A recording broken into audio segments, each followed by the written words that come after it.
आप सभी का हमारे चैनल पर स्वागत है। आज हम बात करेंगे यूपी ट्रिपल एससी लेखपाल की भर्ती के बारे में, जिसका नोटिफिकेशन जारी हो गया है और ये सारी चीज़ें इसमें बताई गई हैं। इस नोटिस में सबसे बड़ा बदलाव इसमें हुआ है जो है सिलेबस को लेकर। पहले जो सिलेबस था उससे बिल्कुल अलग सिलेबस हो गया है, तो ये सारी चीज़ें मैं आपको इस वीडियो में बताऊँगी। तो सबसे पहले देखते हैं इसका नोटिफिकेशन कब आया है। तो नोटिफिकेशन 16 दिसंबर 2025 को आया है और इसमें फॉर्म कब से फिल होने शुरू होंगे, वो 29 दिसंबर 2025 से स्टार्ट हो जाएंगे फॉर्म भरना। और लास्ट डेट है फॉर्म फिल करने की 28 जनवरी 2026। और इसके बाद में जो इसमें संशोधन होना है वो जो है इसकी लास्ट डेट है 4 फरवरी 2026। 4 फरवरी 2026 इसमें जो है संशोधन की डेट दी गई है। तो ये सारी चीज़ें इसमें बताई गई हैं। उसके बाद में हम आगे देखते हैं कि और क्या क्या चीज़ें इसमें दी गई हैं। ये सब तो ऐसे ही दिया गया है, आप इसको नोटिफिकेशन जो है डाउनलोड करके ये सारी चीज़ें पढ़ सकते हैं।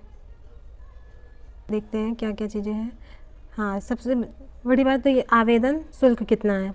आवेदन शुल्क जो है सभी के लिए 25-25 रुपये है।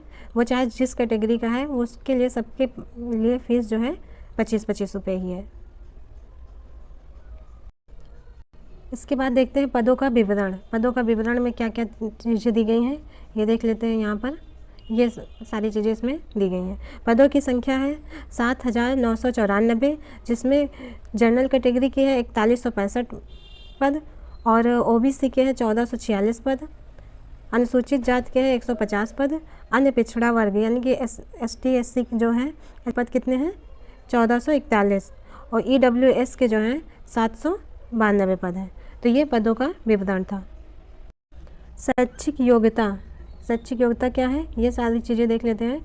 यहाँ पर दिया गया माध्यमिक शिक्षा परिषद उत्तर प्रदेश की इंटरमीडिएट परीक्षा या सरकार द्वारा इसके समकक्ष मान्यता प्राप्त कोई अन्य परीक्षा उत्तीर्ण होना आवश्यक है। यानी कि अगर आपने 12th किया है तो इस फॉर्म को फिल कर सकते हैं। इसके बाद आपके पास कोई भी योग्यता हो या ना हो, इसमें CCC ये सारी चीज़ें नहीं मांगी गई, सिर्फ 12th पास होना चाहिए। और इसके बाद में है आयु के बारे में क्या दिया गया है कि कितनी आयु होनी चाहिए। तो 1 जुलाई यानी कि 1 जुलाई को 18 वर्ष की आयु प्राप्त कर ली हो और 40 वर्ष से अधिक आयु ना हो। यानी कि 18 से 40 वर्ष की एज जिसकी है वो इस फॉर्म को फिल कर सकता है। इसके बाद यहाँ पर लिखित परीक्षा है तो परीक्षा योजना एवं पाठ्यक्रम यानी कि अब सिलेबस के बारे में देख लेते हैं, जो कि सबसे बड़ा बदलाव हुआ इसमें। लिखित परीक्षा में एक प्रश्न पत्र होगा जिसमें कुल 100 प्रश्न होंगे। कितने 100 प्रश्न होंगे और 2 घंटे का समय मिलेगा। बहुविकल्पीय क्वेश्चन आएंगे, सारी चीज़ें आपको पता ही है। और इसमें जो है 25% यानी कि 1/4 यानी कि 0.25 की निगेटिव मार्किंग रहेगी 1/4 की। सिलेबस में क्या क्या चीज़ें हैं। भारत का इतिहास एवं भारतीय राष्ट्रीय आंदोलन 5 नंबर का आएगा। पूरा डिटेल में दिया गया है कौन सी चीज़ें कितने नंबर की आएंगी। भारतीय राज्य व्यवस्था एवं भारतीय संविधान 5 नंबर का। भारत एवं विश्व का भूगोल 5 नंबर का। भारतीय अर्थव्यवस्था एवं सामाजिक विकास 5 नंबर का। ग्राम समाज एवं विकास 5 नंबर का। इसमें सबसे बड़ा चेंजेस हुआ है क्योंकि ये राष्ट्रीय एवं अंतर्राष्ट्रीय महत्व की समसामयिक घटनाएं यानी कि करंट अफेयर जो है 5 नंबर का। विज्ञान जो है 5 नंबर का आएगा। पर्यावरण पारिस्थितिकी एवं आपदा प्रबंधन ये जो है 10 नंबर का आएगा। डाटा इंटरप्रिटेशन यानी कि डीआई जो है आप कितनी आएगी 10 नंबर की आएगी। मैथ में सिर्फ डीआई आएगी।